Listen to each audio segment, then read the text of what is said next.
Hello friends, હું ભાવના મારી રસોઈની ચેનલમાં તમારું સ્વાગત છે।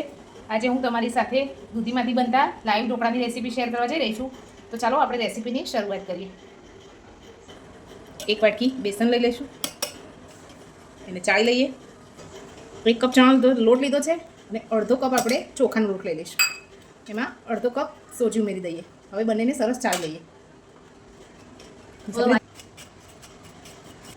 હવે આપણે આ 1 કપ દૂધીની છીણ છે એને જાડી ખમણીથી લીધેલી છે, એને ઉમેરી દઈએ। 1 ચમચી આદુ મરચાંની પેસ્ટ છે એ ઉમેરી દઈએ। 1 કપ દહીં છે એ પણ ઉમેરી દઈએ। સ્વાદ પ્રમાણે મીઠું ઉમેરીશું। 1 નાની ચમચી હિંગ ઉમેરી દઈએ। અડધી ચમચી હળદર પાવડર ઉમેરી દઈશું। બધું સરસ મિક્સ કરી લઈએ। જરૂર મુજબ થોડું થોડું પાણી ઉમેરી દઈશું। આ બેટરને આપણે 10 મિનિટ ઢાંકી અને રેસ્ટ કરવા દઈશું। આપણું બેટર સરસ ફૂલી ગયું છે। હવે એમાં 1 પાઉચ ઈનો નાખી દઈશું। એક્ટિવેટ કરવા માટે થોડું પાણી ઉમેરી દઈશું। આપણે ઢોકળિયામાં પહેલેથી થાળીને તેલથી ગ્રીસ કરીને રાખેલી છે। હવે એમાં બેટર પાથરી દઈશું। થોડું લાલ મરચું સ્પ્રિંકલ કરી લઈશું।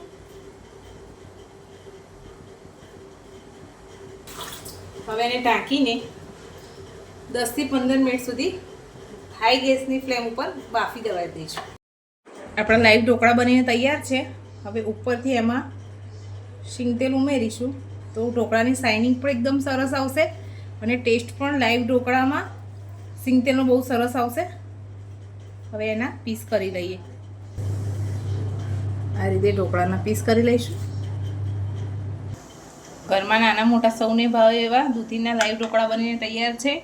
તમને મારી આ રેસીપી કેવી લાગી એ મને કોમેન્ટમાં જરૂર જણાવજો। લાઇક, શેર અને સબસ્ક્રાઈબ કરજો। Thank you.